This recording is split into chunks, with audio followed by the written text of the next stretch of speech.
Do you have any tips for case study questions? I do. So, the case studies, they're designed to just overwhelm you with information.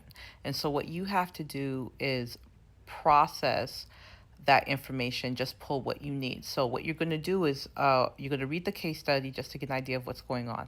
Then go back a second time and you're going to highlight or underline all the abnormalities patient presents with. Whatever the patient presents with, that's what's wrong with them. That's why they're in the hospital in the first place.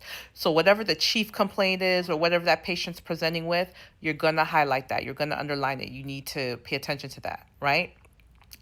Any abnormalities in the labs, in the vital signs, in anything the patient states or any assessment that's made, anything you see in the chart. If it's abnormal, do something to draw special attention to it because those things are going to lead you to what's going on with the patient. So it may lead you to let you know that patient's hemorrhaging or whatever. It doesn't matter. Whatever is going on with that patient, that's what's going to lead you to. And so you're going to have like usually it's going to be 3 or 4 things that's wrong with the patient, right? That's when you prioritize. So you're going to narrow it down to 3 or 4 things that you need to address. But what's most important to address, because most likely the question is going to be, what is the first thing that the nurse is going to do, or what is going to be the nurse's priority? So even if we have 4 or 5 things wrong with the patient, we still have to pick just one thing.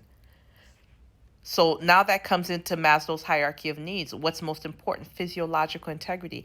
Anything that is keeping your patient alive or that will them the fastest, that's what you need to address first. So that, again, it goes back to your ABCs. Anything wrong with airway, breathing, circulation, anything wrong with the patient's hemodynamic status, such as them bleeding out, hemorrhaging, any signs and symptoms of dehydration. Because let me tell you something, dehydration is significant. It's a big deal. It can cause the body, it could cause the organs to shut down, right?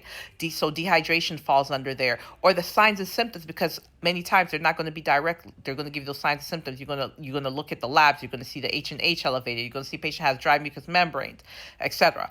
What else falls under physiological integrity?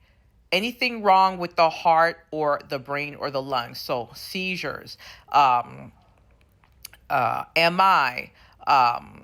respiratory distress, low SaO2. What else? Hypoglycemia. Notice I said hypo and not hyper. Why? Hypoglycemia, you fast, right? Hyperglycemia, you got time. You got time, right? Your body, you start having polyuria, polydipsia, polyphagia. Your body starts doing things to compensate to buy you some time. But hypo, forget about it. Um, what else? I'm having a brain fart. But anyway, all those things that fall under physiological integrity, that's going to be a priority. So even if you see 4 or 5 things wrong with your patient, always say to yourself, what keeps them alive the longest or will them the fastest, and that's going to be your answer.